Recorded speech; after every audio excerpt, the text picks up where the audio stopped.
Tape Deck Media. Step right up. Listen to the Awful Service Podcast. It's future radio on your computer phone. You've heard of Hannah and Barbera, Laurel and Hardy, Sears and Roebuck, now Doyle and Cocazello.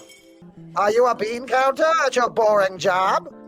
Listen to the Awful Service Podcast. We've got segments, we've got guests, we've got Karens.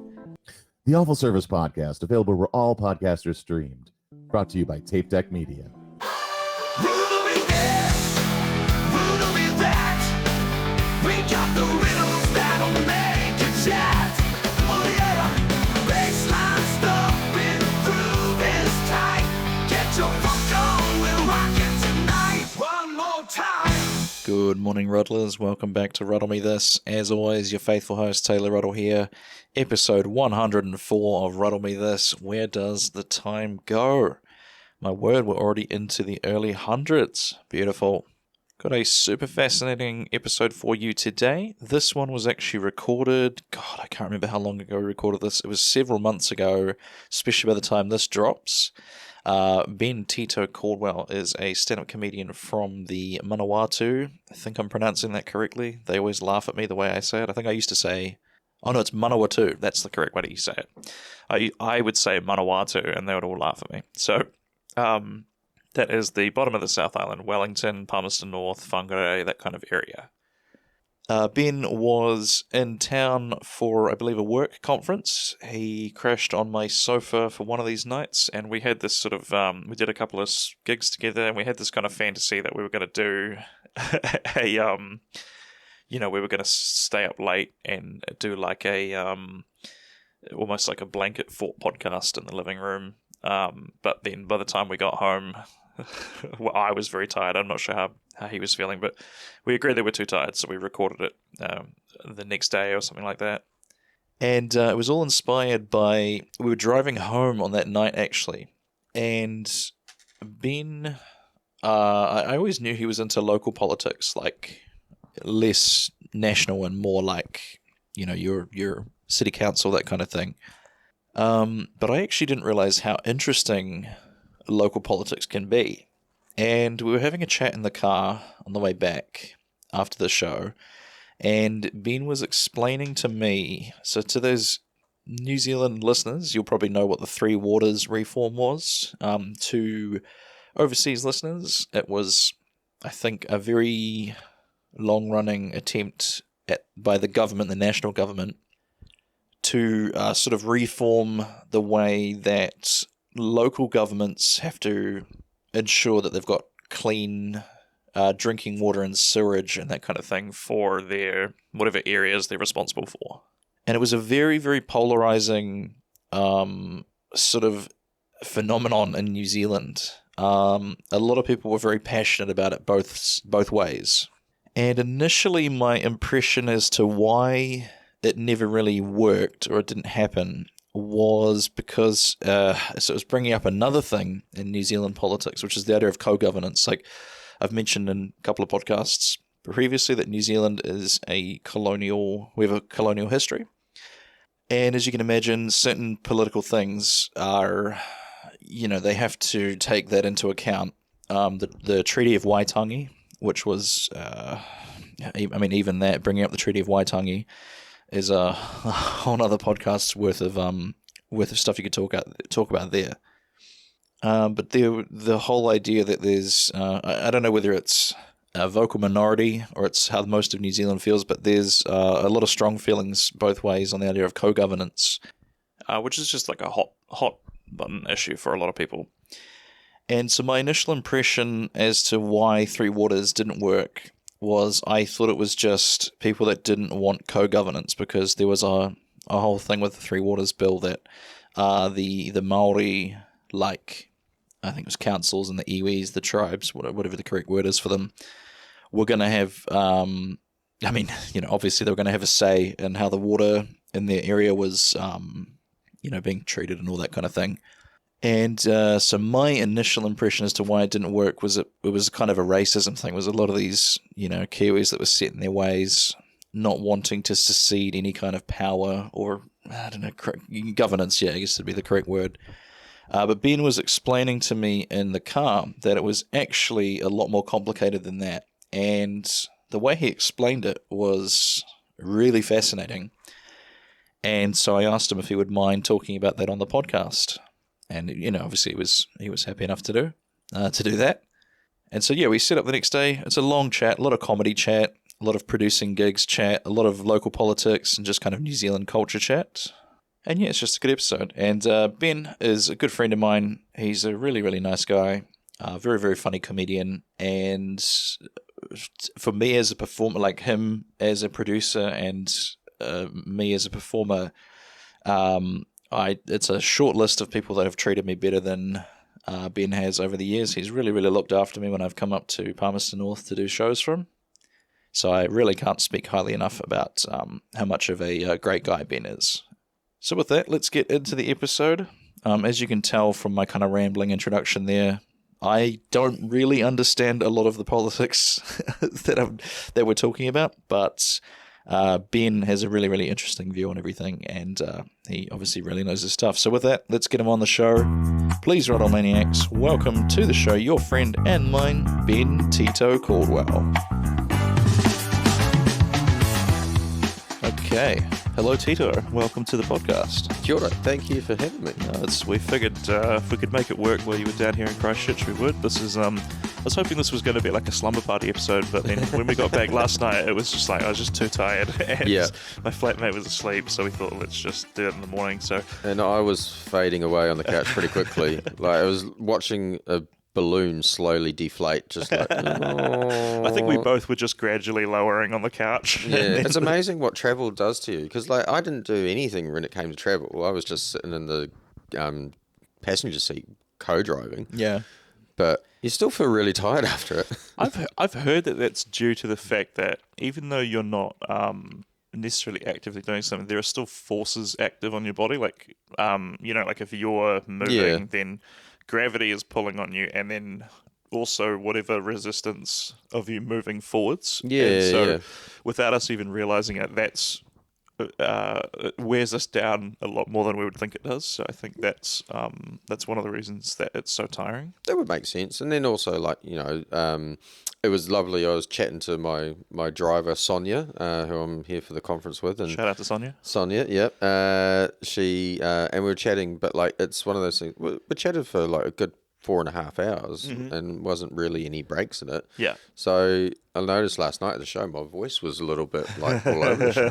What? So this is honestly a reality of me trying to be a podcaster and a comedian and a quiz host at the same time. Is I actually have to be really careful about how much I speak throughout the day, because so I'll walk us through yesterday. I did in the morning I did simulated patient acting work, and so that's about 3 hours of talking. Yeah. Because then in between as well, you're catching up with all the other actors and finding out whose funding applications got approved and what everyone's been working on and stuff. So you're just chatting, you're just yakking for three hours. Then after that, what do we do? What time did we catch up yesterday? I got in about, was it 2:30? Yeah. 2:30 I arrived, yeah. So then you ended up here, and then we were chatting for a little bit. Then I had to go host a quiz, and you did a stand-up show. And then you had two friends that were there, so it's more talking. So we were talking our heads off yesterday. I'm kind of glad we didn't do the podcast, because it would have been, like you say, it would have just been a gradual downfall. It wouldn't have been in your top 10 episodes, put it that way. Yeah. Well, you never know. Wow, yeah, exactly. The great mystery about this one is we don't actually know when it's going to release, because I've pretty much got my whole...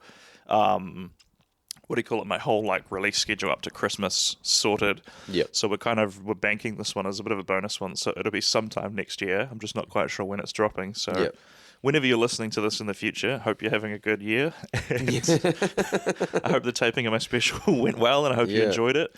And those riots in Tauranga over New Year's, I know, man. yeah. Oh, What terrible, what a time. terrible. Man, the next development of the Diddy case, what a monster, right? I know, yeah. Just awful situation.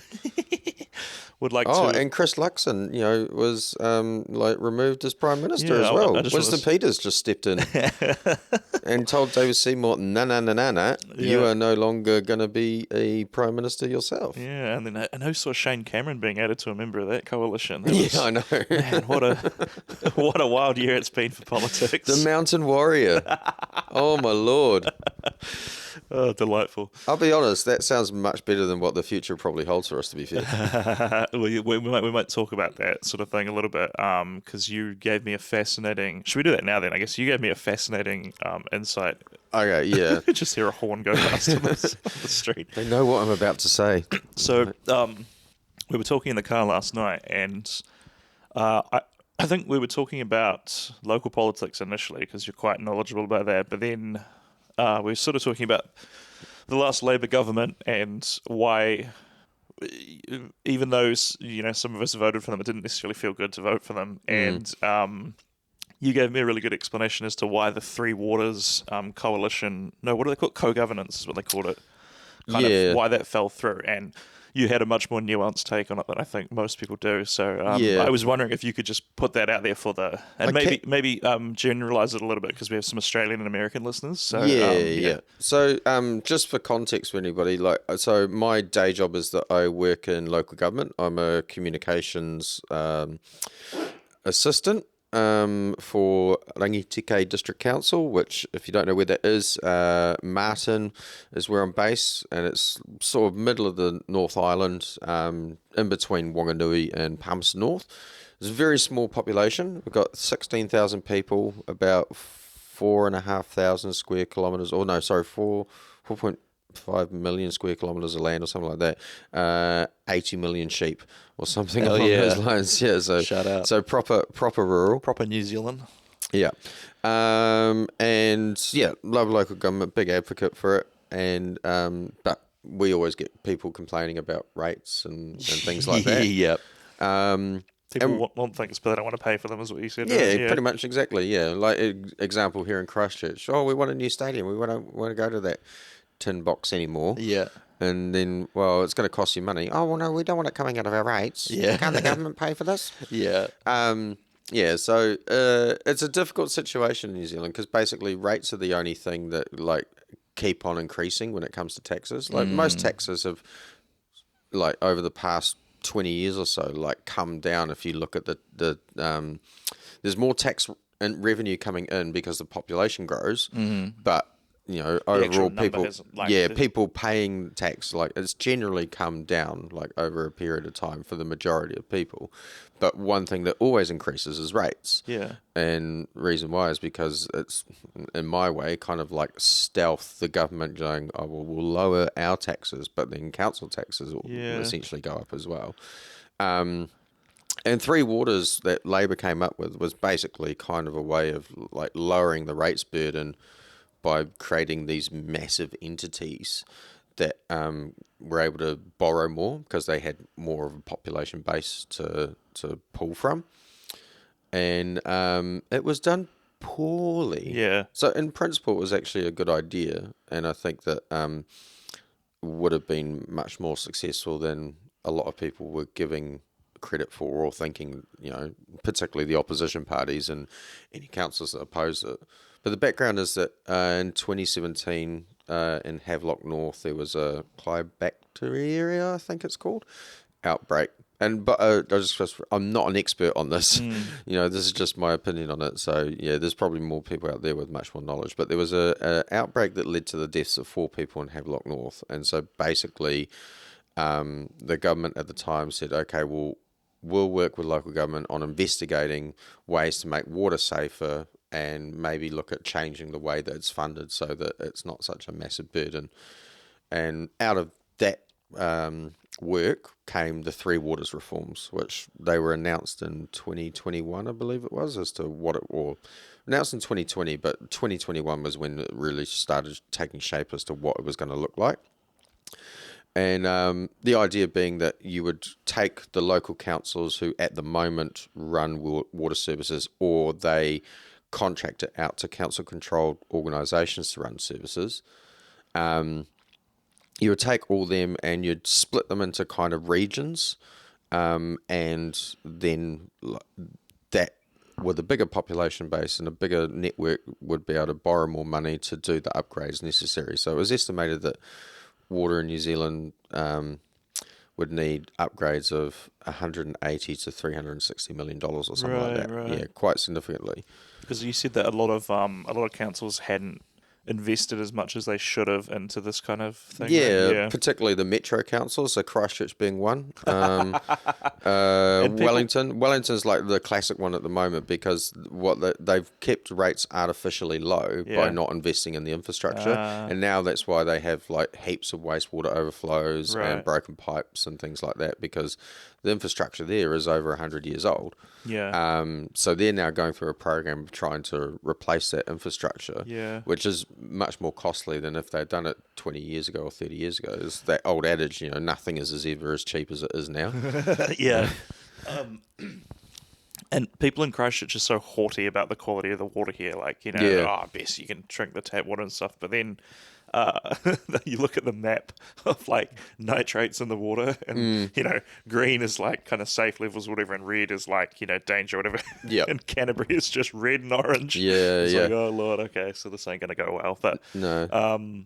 It's been a big thing here as well. So I used to work at a newspaper. Actually, don't know if I've talked about this on the podcast, but I was a graphic designer for a newspaper at some point. And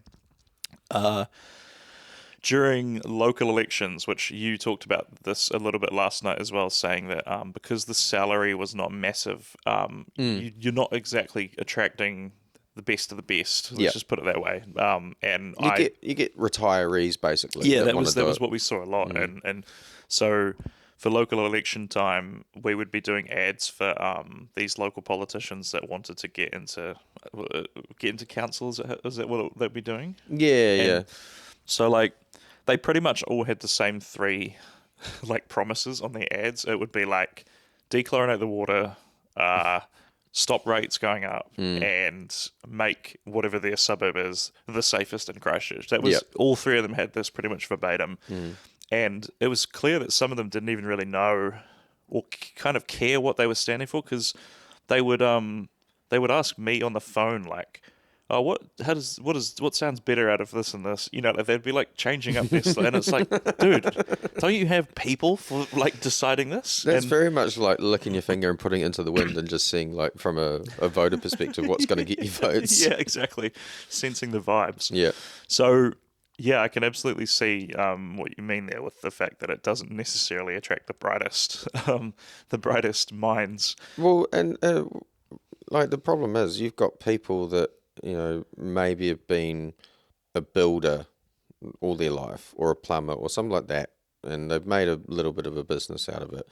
But often they're making decisions on multi-million-dollar projects and they don't necessarily have the business acumen to be able to make those decisions. Like I, for one, if I stood for council and I was being asked to make a decision on a $12 million library or something like that, I'm going to trust the expert advice, but I'm going to contribute very little to the conversation in terms of whether or not this is financially feasible.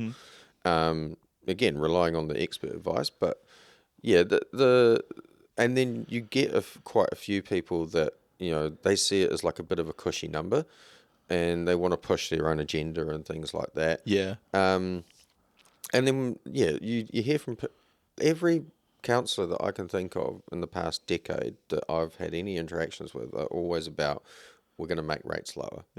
But they all say that, don't they? They all say that, and it doesn't happen. No. And it's, to be honest, it's not within their control to make rates lower. Their idea of making rates lower is, we'll cut out what these nice-to-haves are. Right. And what they mean by nice-to-haves are Water. the events. Water's a very, very nice to have. No, but what they mean, like arts and cultural things and sporting events and, your event funds and things like that. Yeah. I had somebody complain to me, not my council, but somebody complained to me about Wellington. The reason why their rates are so high is because they did a rainbow crossing in the city, which cost like $300,000 or $400,000. And it's like, that's not costing you as much as you think it is. Like that's not all. That 400,000 isn't coming directly out of your pocket. You know. Yeah. You know, it's being spread across like however many different ratepayers there are. But you know, where the problem is that core business has gotten more and more expensive over the years. Yeah. You know, inflation's gone up. Insurance prices have gone up. Interest rates. Yeah. Like if you've got debt and you're paying interest on that debt, Yeah. you know, that's a contribution. Depreciation as well is another one. So, you know, if you're trying to save money in order to rebuild an asset that's coming to its end of life, you know, that's got to be factored in as well. You know, the classic example is you can either, you know, this house here, you might choose, oh, well, yes, I want to do a paint job on it. I'm going to put a little bit of money to the side for the next year or 2 years or whatever, and I'm going to then use that money to paint the house, or you can borrow. And that's the issue that councils have, is that they've got to basically decide whether or not we're going to depreciate that asset or we're going to borrow on it and then look to recoup it later on. So, yeah, there's lots of different things. But the Three Waters thing, basically the idea was that we want to make it more affordable for water quality to improve and for the upgrades to be done. And so the entity model that came on out was split into two parts. So basically there was a co-governance arrangement, which would be that councils wouldn't have control of any of the governance. These people would be either appointed or elected onto a board, but there would be positions put aside for people that were connected to council, or, you know, former elected members or things like that, or industry experts. And then the other half would be iwi and mana whenua representation. Because basically what the government was trying to do is, okay, we know that when it comes to tiriti or waitangi, it's pretty clear that within that document, Māori have rights to the water. In the treaty, it's not so, you know, it's not so clear cut. And so the way that the government tried to approach it is like, well, we can't do it as that you have rights to the water, but what we can do is give you equal say on how that water is used. And for most Māori people that were working on it, that seemed a palatable idea, because the whole idea with tiriti was that it's a partnership, whereas under the treaty it's seen as ceding sovereignty. Yeah, just for those American and Australians. I forgot Americans. The Treaty of Waitangi is kind of like I'm trying to think. It's not the Declaration of Independence in America. It's like basically, you know, this is paraphrasing a ton, but Europeans tried to colonize New Zealand. Obviously, the natives fought back. There was very bloody war for a long time, and then they kind of reached a compromise in theory, and they had this document, but it's slightly different than that. So so basically Māori and Pākehā, or the English settlers predominantly, they actually got on really well. Did they? Yeah. Oh. And there was another document called I think it was like the Declaration of Independence for the native tribes or something like that, and that was signed in about 1835. But come 1840, basically a lot of Māori decided that we want British help in terms of protecting us and governing their own people. So governing the English settlers and the British settlers and things like that. So the treaty was done in a way that the Māori thought, well, we're not ceding sovereignty. We will still look after our own affairs. But you, as the British Crown, could determine what happens to your own subjects if they do something illegal, or, you know. So basically, they thought that they were entering into a partnership, and this is where it gets confusing. So basically, the translation of the one document to the other doesn't match up. It's murky, eh? Yeah. And so, like in the one document, it says Māori have basically ceded sovereignty to the Crown, and you now become British subjects, and you have the same equal partnership as same equalities as what British people do. You would become like a British citizen sort of thing.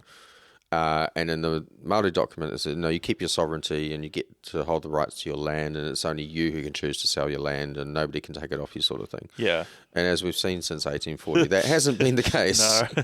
No.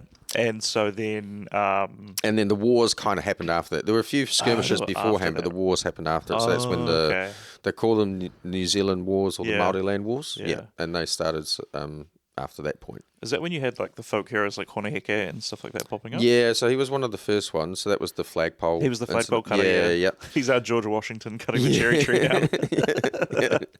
And then you got others like Tito in Taranaki. So he led a guerrilla campaign in the second Taranaki War. Yeah. Te Kuti on the east coast. There are lots, and then you had like the basically the British. The only reason the British won was really they had advanced technology and more numbers. But when you look at some of the significant battles that Māori had with the British, they won quite a few key battles like Gate Pa and Te Netu o Te Manu. Yeah. Rua Pika Pika, I think it was. Yeah. There's a few like real key ones that they won, and were widely regarded as being skilled and intelligent soldiers. It's arguable that they came up with modern trench warfare because the modern PAR was designed so that it could take bombardments from the British. Right. So they'd dig all these shelters underneath the ground and they'd layer, logs and mud over the top. And so they'd just sit there and wait for the bombardment to hold out. Bombardment from like cannons and stuff like that. Yeah. And then the British think, oh, well, they've been completely decimated. And then, they'd like surprise them and go, here, we have guns still. Bang, bang, bang, bang. Yeah. The Pa is like a fortress, kind of. So it's like a walled city almost. Village, and generally it was built somewhere that had access to water, so like a spring. And elevated so that they could at least see out onto any potential enemies. And they'd been built for years, because you always had the intertribal wars as well. But once the British came and they saw the technology that was available, some upgrades. See that log over there? Just make it a little bit thicker and put it there, and there is a fairly close to here. There's a place called Kaiapoi, and there is what's left of a Pa up there, and it was one of those sort of tragic stories about basically the whole village was wiped out kind of thing, and I think there's just like a field.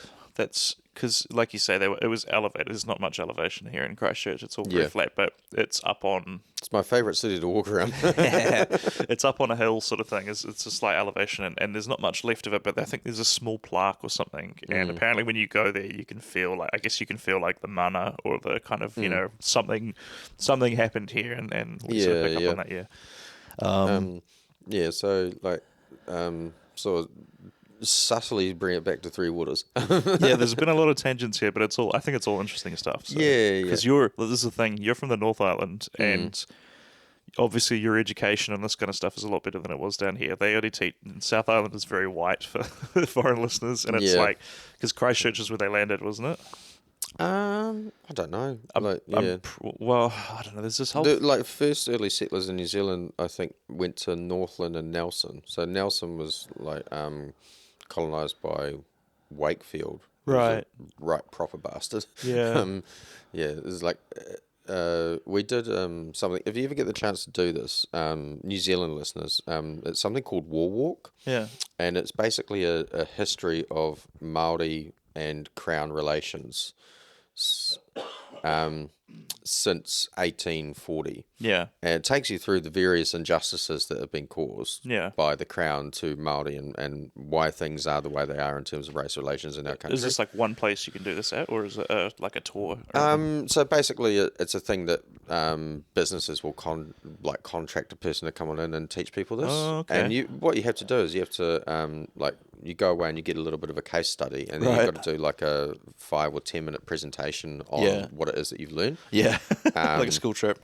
But Wakefield is generally historically regarded as like a very key and important figure, and he is, but he's also had previously been seen as a heroic figure. But now looking back on the fact that he basically kidnapped his wife. Oh shit! And married her in order to get the family money. and like did all sorts of dodgy dealings where he was telling people that were coming over from the UK, oh yes, this land is bought, is all yours, Right. and it hadn't even been negotiated. Yeah. So they got here and found that their money had been used, but they didn't have any land, so they had to like do some backdoor dealings with things like that. But really recommend it. The War Walk. But yeah, so the Three Waters. Slowly getting back. Yeah. But so lots of councils were pissed off about it. Yeah. Because they were looking at going, well, you're taking our assets off of us. Yeah. And you're not going to give us fair compensation for it. Because basically, the government up until a point said, oh, this is an opt-in thing. So councils could opt out of it. And then that was the first key mistake they made, is they said, no, it's now going to be, it's compulsory. All councils have to join. Yeah. And that just played into all the fears that anybody has about a Labour government in New Zealand. Typical commies taking in and stealing our stuff, blah, blah, blah, blah. Right, and that's what, if you're a right-leaning voter and, you see that, you think, oh, this is the start of communism. Right? Yeah. Starts with the water, then they're going to take, what are they going to take next? Yeah. And there's been precedent before where things like that have happened on both sides of the political spectrum. Right. But it was just an opportunity. Like, they opened themselves up to that rather than trying to. If they had, say, taken it to the next election in 2023 and said, look, we are convinced that this is the way that it needs to go. And what we're going to do is we're going to give you a chance to have your say at the next election. If you want us to do it this way, you can vote us in. If you don't want us to do it this way, then you vote for somebody else. Right. And that would have been clear cut. But they decided, oh, well, we have a mandate to do this. But they weren't elected on that mandate. Yeah. They made that mandate after the election. They're elected, yeah, that makes sense. So that was one of the key mistakes. The other one is they let the narrative on the co-governance basically just spiral, because the idea wasn't that Māori would have like the final rights or veto of but they would have an equal say. And there's been heaps of examples of co-governance in New Zealand that have worked successfully over the years. It's got us, barring the last year, under this government, Māori Crown relations has been on the improve, and it's gotten to a point where, there's been positive dialogue, not always agreement, but positive dialogue, and it had been the best it had ever been. A lot of that's been undone in the last year, because of Māori feeling like they're under attack. Yeah. And rightfully so. Even subtle things like, one of the ministers removed some Te Reo greetings from an email to be sent to an Australian colleague to celebrate Te Wiki o Te Reo, which is the Māori Language Week. So tone deaf. It's just all these things, and then they wonder, oh, why are Maori pissed off by this? It's well, because you're just disrespecting them this way.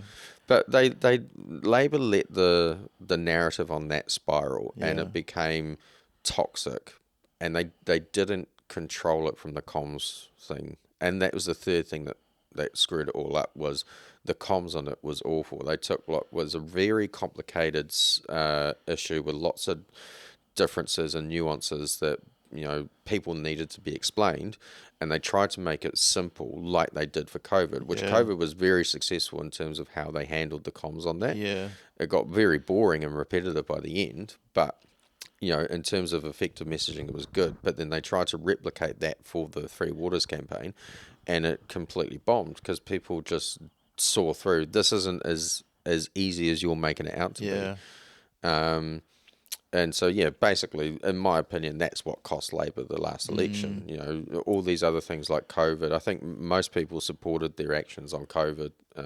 Even, in hindsight, we can look back and go, oh, maybe the restrictions in terms of people that weren't vaccinated, they might have been tough, but I think hindsight's that thing. We didn't know that at the time. No. And so they made decisions what they thought was in the best interest with the best information they had. Yeah. And now we are seeing the benefits of having a highly vaccinated population. Yeah. Because, we haven't got thousands of people that have died. Well, there's over 1,000 people or whatever that have been, their death has been caused or, COVID-19 has contributed to their death. Yeah. But we're not looking like Italy or Yeah. Ireland, where I think Italy was like in the tens of thousands, and the UK was hundreds of thousands. Yeah, I saw what do you call it, a montage or a sped up video of someone flicking through the newspaper at all the deaths in Italy, and it was just all these photos of people that had died, Yeah. and it was just like, the front to back was all just obituaries. It was mad. Yeah. So I mean, it was to me it was Three Waters that killed that election for them, and then some stupid things like ministers getting into trouble, not selling shares in Auckland Airport, and getting drunk and doing a runner from the police when they've been driving and things like that. That's never good for your campaign. That's the sign. That's not the sign of a ship that's going well. No, not No. Yeah, I think you're on the money there. Yeah. I was going to say as well the shoot, I had something else about Three Waters. Oh yeah, you like the sort of fact that you explained this quite well to me last night, and I went, oh right, so that's what actually happened, was kind of proof in the pudding that like most people didn't really understand what the whole thing was. It wasn't really explained, and so basically, like you had this place, you had this thing where like it was either explained to like a very basic level, which I think that there is a place for that, particularly like in local government, we're told, right to a 12-year-old's level, because you understand that there's people that don't have the same comprehension. English might be their second language, and so that's kind of the level that they get to. Keep it simple, yeah. Yep. But then you have like this really complicated thing, and like there was no sort of middle ground that kind of broke things down. The best one I saw actually was from White Man Behind a Desk.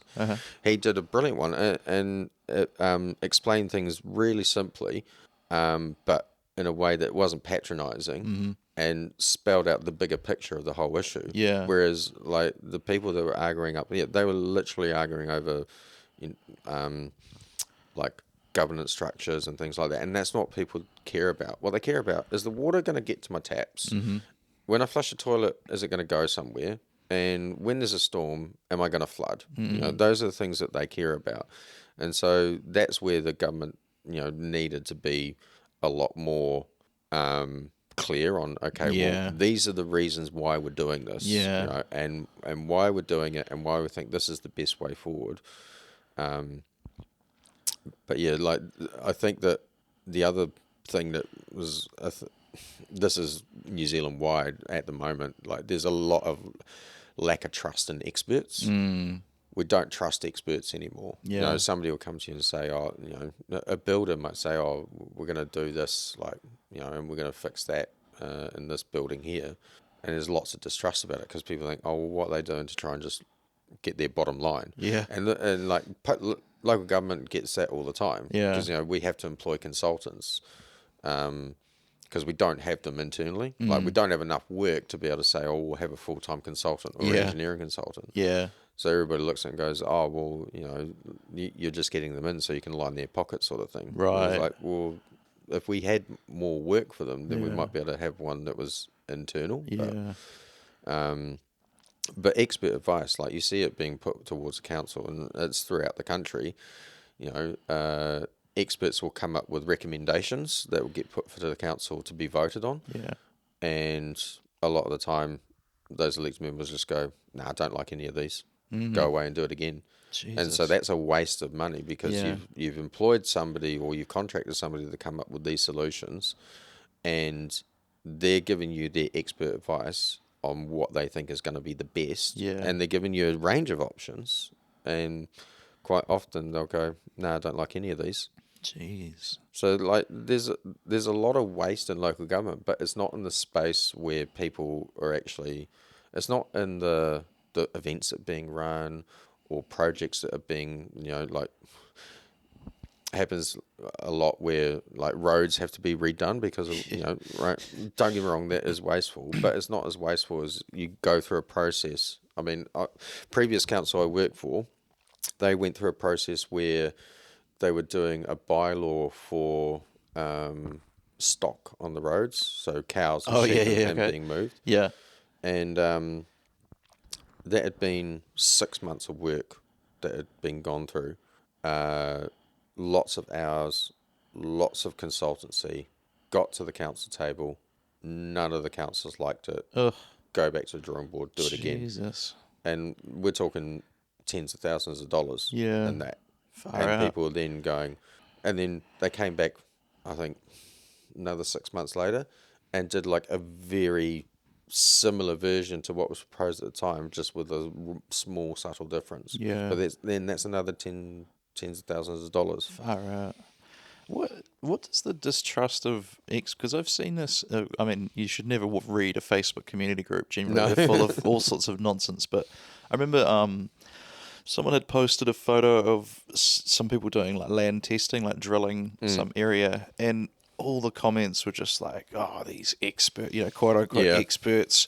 Oh, it's just bloody common sense and local knowledge. And it's like, what is with this Kiwi attitude of like, oh, it's just common sense. You don't need, and it's like, why would you think that? I don't think it's just a Kiwi attitude. I think that it's Human. and I think that it's been perpetuated by COVID. Right. Because during that time, because it was such a new thing to the majority of the population around the world, we were having to listen to experts, right? You didn't have a choice. Yeah, and they were telling us like, do this or you'll fucking die, sort of thing. And like people don't like being talked to like that. Yeah, told what to do, basically. And so like, there's been a big pushback since then, and it's like I'm sick of listening to experts on this, and it falls into that. It is just common sense, and there's always this search for people to find simple solutions to complex problems, and the world doesn't work that way. No, It really doesn't. It's all about finding solutions, but by collaborating and sharing knowledge and understanding differences. Yeah. And a lot of people don't want to do that. No. Because that takes time and effort. So one of the things that I was told when it comes to Māori people and working with Māori people is that they will build a relationship with you for a project. So say you wanted to build a road through some land of theirs. Yeah. They will work and build a relationship with you for that project. Right. But if you want to do another project with them, you have to build the relationship again. Oh. Which is very, very costly in terms of time and resources. But that is the way that they work. By build the relationship, there's this like hanging out and so basically this is the project that we worked on together. It doesn't mean there's goodwill that enables you to maybe work on another project together and be successful in that. Right.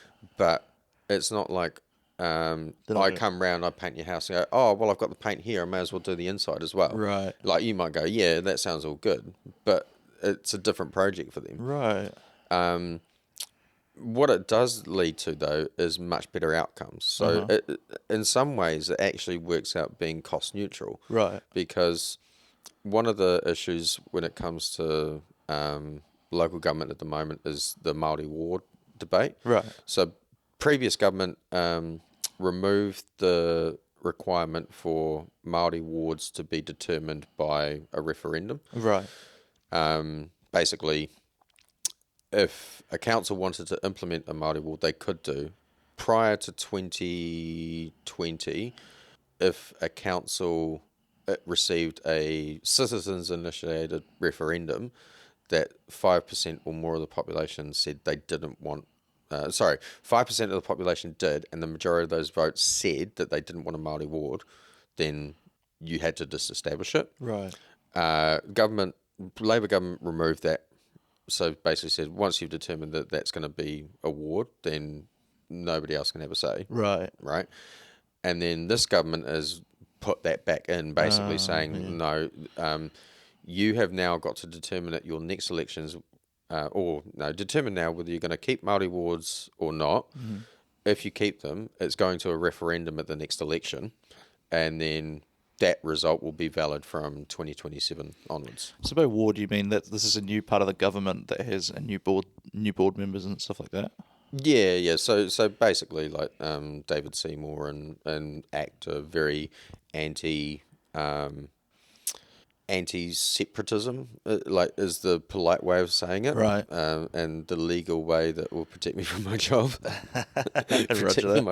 Roger. But they're anti-separatism, but I think a lot of it's misguided. Like there's an example used from where I live in Manawatu. So basically, the fact that Māori are at the council table, like they have a Māori war council, and they have somebody at the council table that is able to contribute to the discussion, it's reduced their environmental court costs, the council's environmental court costs, because instead of iwi going through litigation through the courts, They've just got this person. they've got this person at the table that's able to give this feedback and say, Right. like, yeah.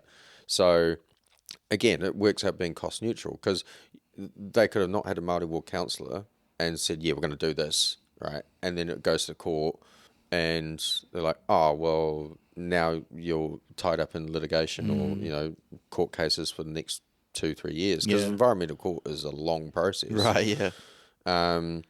So yeah, it makes better economic sense to have more voices at the table. And I get into this debate a lot of the time. People go, oh, well, what about a Samoan ward, or what about a Chinese ward? There's more Chinese people living here. I'm like, democracy isn't what it was when it first started. Right. Like, democracy has always evolved.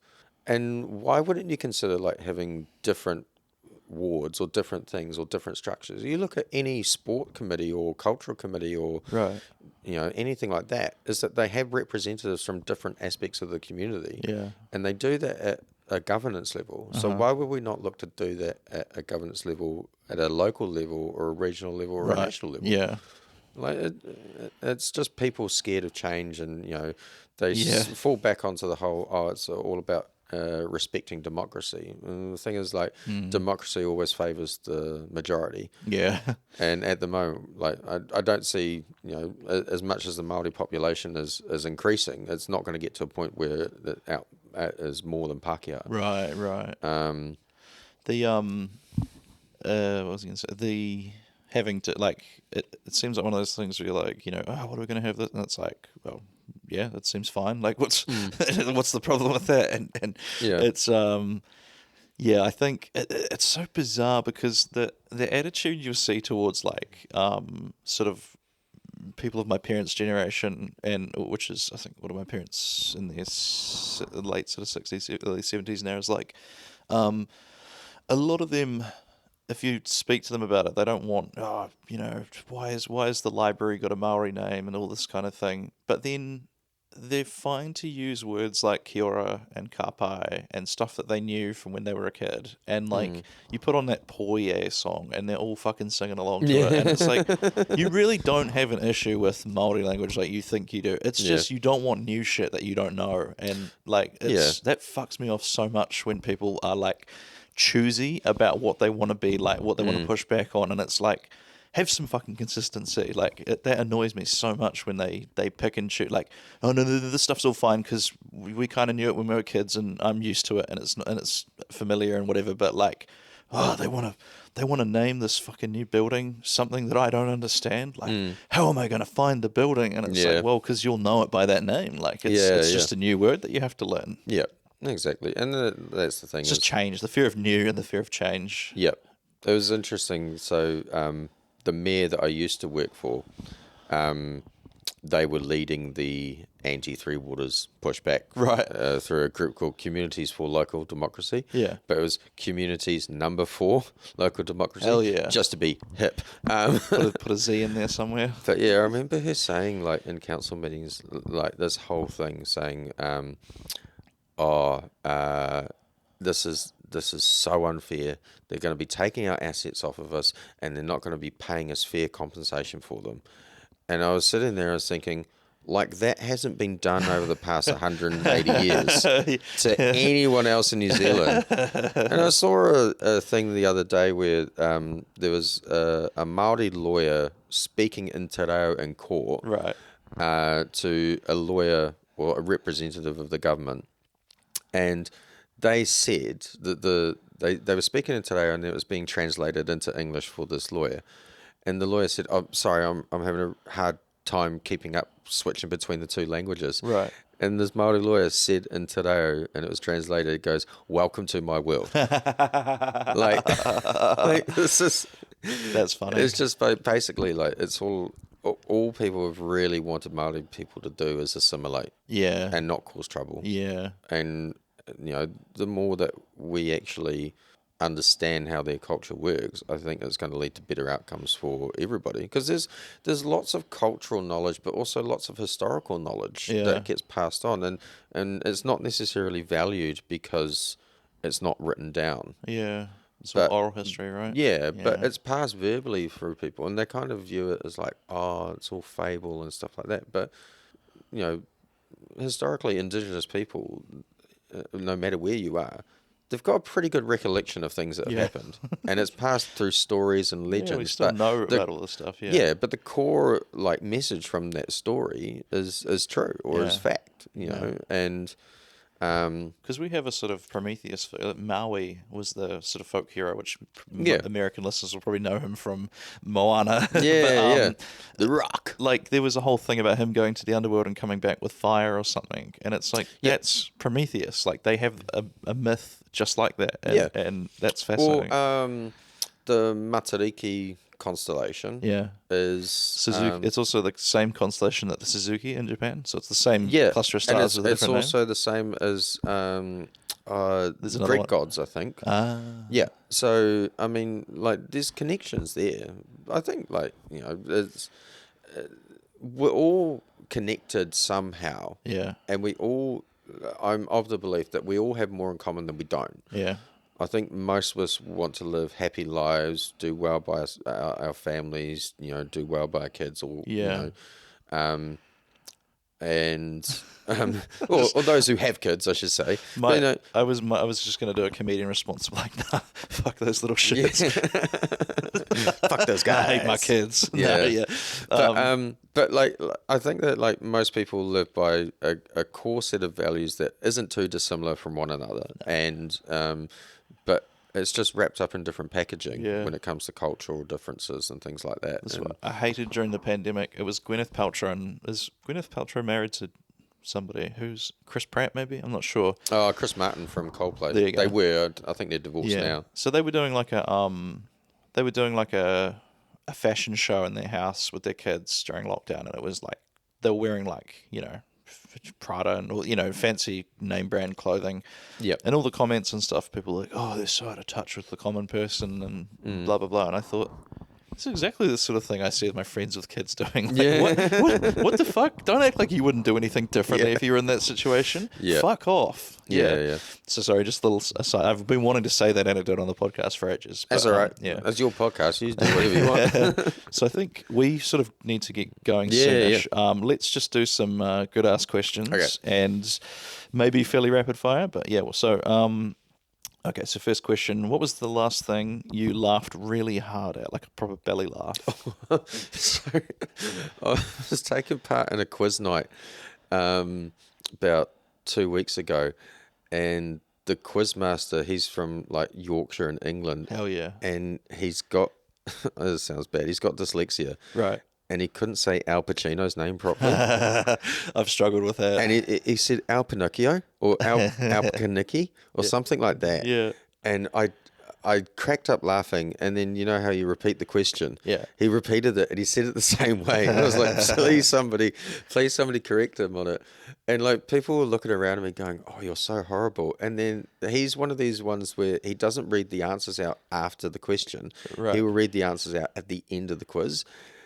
And nobody had corrected him by then, so he repeated it a third time, and I lost it. I couldn't stop laughing. Yeah, so that was, like, mispronounced names was pretty funny. Yeah, that's great. Okay, second question. If you could ask anybody from history a question that they have to answer honestly, who and what would you ask? I'm somewhat stealing this because somebody else wanted to ask this question, but it'd probably be to Vince McMahon. Yeah. And it'd be, what was in the briefcase that you gave to the police in the Jimmy Snooker incident, or the Jimmy Snooker case? Right, yeah. So because Jimmy Snooker mentioned that there was a briefcase that Vince took into the police station, and he left without it. So for those who don't know, Jimmy Snooker, did he kill his girlfriend or something? It's widely reported, or it's widely acknowledged that he contributed to her death. Yeah, and somehow it's not been proven, but he was historically charged with it. Yeah, and Vince got him off, or... Well, at the time, he claimed that she just slipped and fell and there had been previous calls to the police about domestic violence incidents and things like that. Yeah. But so he he basically said that Vince came in with a briefcase and left without the briefcase, so like kind of insinuated that there was a payoff to like stop the investigation. Holy shit. Yeah. Wow. It's in the Dark Side of the Ring episode. Yeah, okay, it certainly is. Next question. Do you have a motto? Control what you can control. Very good. And the other one is adapt or die. Nice. That's a good one. Do you think you'd survive a zombie apocalypse? Nah, I think I'd be dead pretty quickly. Nobody said yes to that question yet. Do you have a skill that you'd be that people would be surprised to learn that you have? Skill that I'm not sure. Not sure this is. I'm pretty good at pool, like playing pool. I don't know if I'd call that a skill though. If you're in a pool hall doing like hustle, like that's a surprising, Yeah, really bad at it, I'm not a hustler. Like I take it too seriously. Like, I just like to beat people. But yeah, I'm pretty good at pool. Okay. I can cook better than I probably look. Hell yeah. Yeah. Very good. So yeah, those are probably two of the skills. Nice. Do you have a favorite Wikipedia rabbit hole? The Falklands War. Oh, true. Yeah. I saw a great meme about that from it was Thatcher in Argentina that was arguing over it, and it was like, have you seen Game of Thrones? Yeah. There's that scene where the Hound is arguing with some guys in the bar, and the guy's like, "You're gonna die for some chickens," and then the Hound just goes, "Someone is." It was like the Argentinians were like, "You're gonna die for some islands," and it was Thatcher's face, "Someone is." I don't know what it is about the Falklands War. I'm just fascinated by it. It just seemed like such a stupid conflict. One of those conflicts that escalated that shouldn't have. Yeah. Fascinating. And even just the balls to try and take the islands back when you're so far away. One of the awesome historically it's noted as like not actually being that effective. But they did like the Black Dawn, I think. Black Dawn raids or something like that. Yeah. Basically, they took bombers from Ascension Island, and the idea was you just kept refueling them on the way because it was so far, and it was just basically to bomb the runway at Port Stanley, so the Argentinian Air Force couldn't land there. Yeah. But yeah, it's super interesting, but also that's a fuckload of money they spent Such just a to lot, bomb a runway. It was one of those things where it seemed more about the principle of like, we can't let anybody punk us because then everybody's going to do it. Yeah, it's to save face. Yeah, I find Thatcher fascinating. I like all her nicknames. Someone called another politician called her the greatest man in England or something like that. And the Iron Woman, I think, was her other nickname, right? Yeah, Milk Snatcher. My dad, I grew up in the UK until I was 7, and so my dad was never a massive fan of her. And no, I don't think she was. No. I don't think I politically align with her at all. But I just find her kind of like a hilarious figure. Yeah, apparently when I was a kid, I was asked, I was pretty good at recalling politicians on the news. Yeah. And she came up on the thing, and I called her a stupid bitch. It was only like 4 or 5. Wow. Okay, next one. Do you have a favourite quote? I guess adapt or die could be that, but yeah, if you've got another one. Favourite quote? I probably do. I can't think of one off the top of my head, but I think there's one from John Hume, and it's kind of apt considering what we've been talking about today. He's a Northern Irish politician. He's unfortunately passed away, but he was one of the key people in the peace process for Northern Ireland. It's like we don't have to understand each other's differences, but we can start by at least respecting them, or something along those lines. I like that. Yeah, that's great. One of my favourites at the moment, and people that have been listening to the podcast will probably remember this from one of the. I heard the quote there that it was the man who sleeps with the machete is a fool every night except for one, which just paints such a picture, doesn't it? It does. And the fact that they used machete as the weapon of choice there, like you just picture screaming and So yeah, that's one of my favourites from the moment. What's on food from history you'd like to go back in time and try? I'd like to actually go back to, say, ancient Italy and see what their food was back then. Because, I wonder, I love pasta. I love Italian food, but I'm just wondering how far it goes back to when that was invented. So I'd love to, maybe not Roman times, but sort of. So you've just said the word. I have a jingle for when the Roman Empire comes up in the podcast. Oh, so, okay. That will be playing right now in okay. post. So thank you. Again, we've hit the quota of at least once an episode, the Roman Empire needs to come up. Hey, it still has an effect on people. It's not a day goes by I don't think about it. Yeah.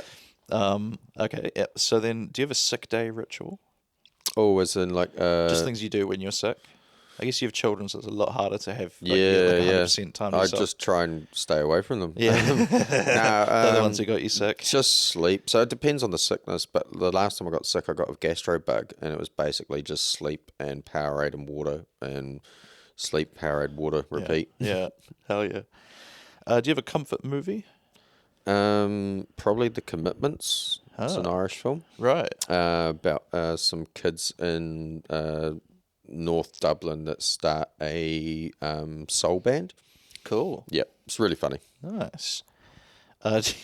You would know the concept of a struggle meal is? Yes. So do you have a favourite one of those that you'll still eat when you're not, like, struggling? Probably something pasta. Yeah, just any pasta sort of Simple thing. pasta, yeah.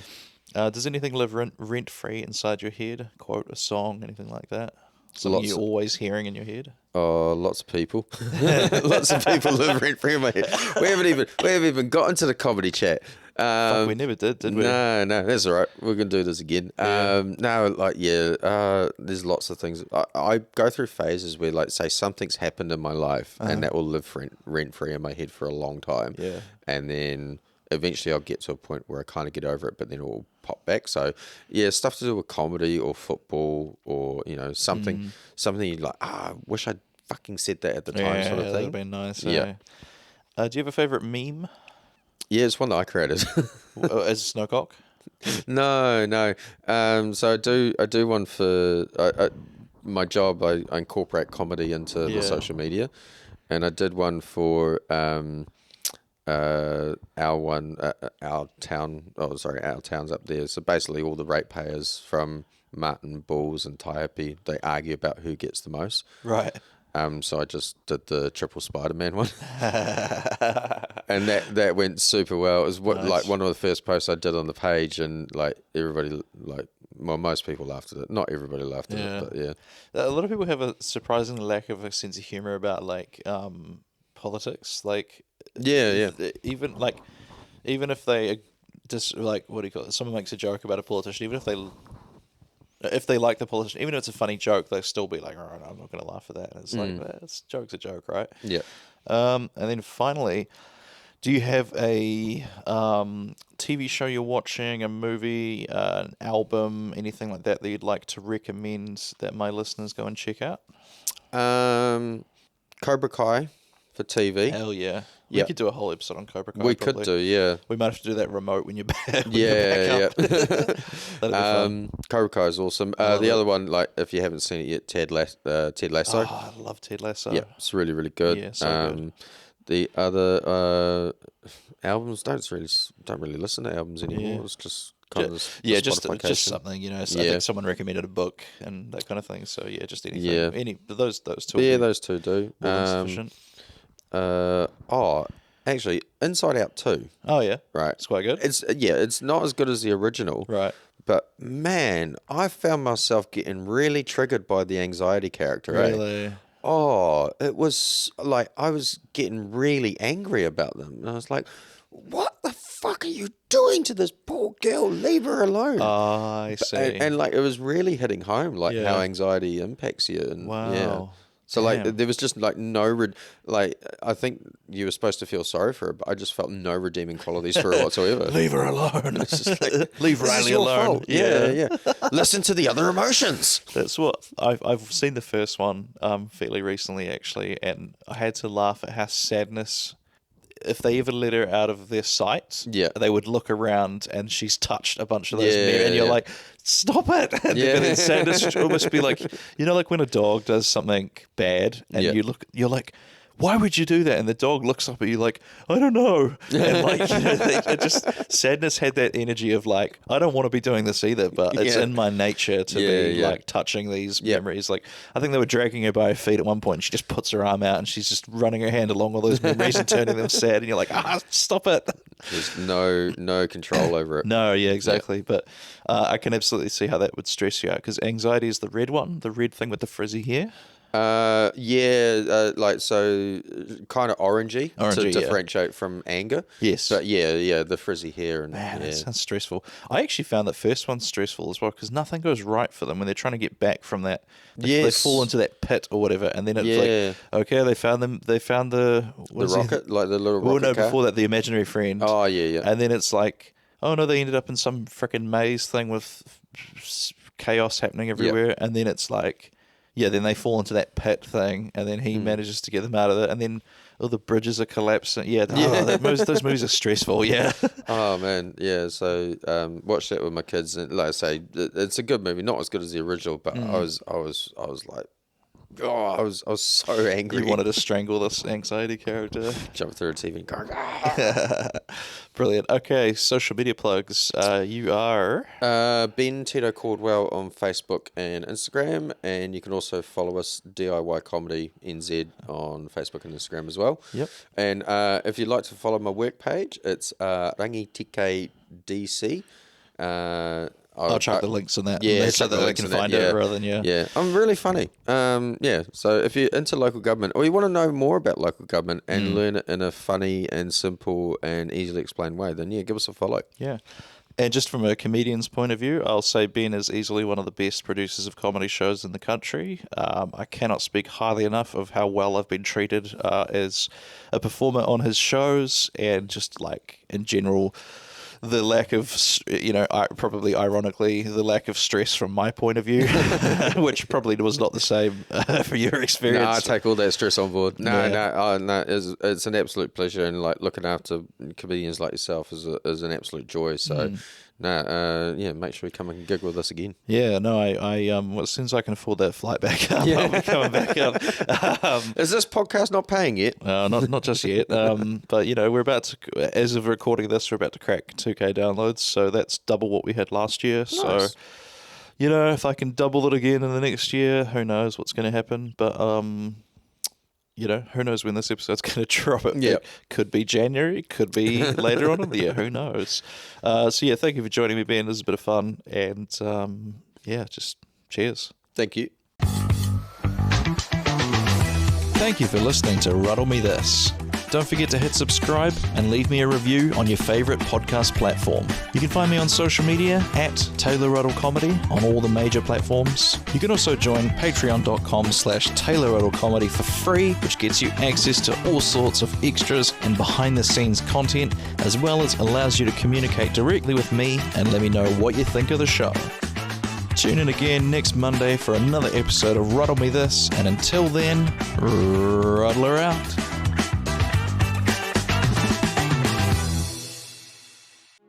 This has been a Tape Deck Media production. Thank you for listening. Hey Ruddlers, I joined a group of podcasters that we are calling the Trailer Alliance, a group of podcasters that share each other's trailers at the end of the episodes and generally support each other. So at the end of each episode for the next few weeks, I'm going to be playing a trailer of one of the members of the Trailer Alliance. And here's one of them now. I hope you like it. Top of the day, everyone. I'm Nisha. And I'm Buddha Badass. And we're the hosts of Hot Garbage True Crime Edition. Do you guys like true crime? I really don't. I feel like you force me on this show every freaking time I come here. Do you guys enjoy listening to victims and murderers and grotesque stuff? People that are sick in the freaking head. That's who likes it. That's who likes it. Well, if you like that kind of stuff, then you should totally check us out. I mean, every single Thursday, we drop the most hottest cases, and we have fun while doing it. You drop the most hottest cases? You drop murder and death. Kill. How many people can actually say that they have fun while listening to a true crime podcast? And I feel like that's what we do here. So you're just not going to listen to me now? I'm just going to say this and you're not going to listen to me? And you know what? our listeners are not just our listeners, but they're our friends and our trash pandas. We love you guys. They're a lot, and I will agree to that part, but I'm still just mad at you for just not talking to me. They're paying you this well to say all this. So check out Hot Garbage on Spotify, Apple Podcasts, anywhere that you listen to podcasts. Check us out every single Thursday. A new episode drops. I officially hate this commercial. On some real.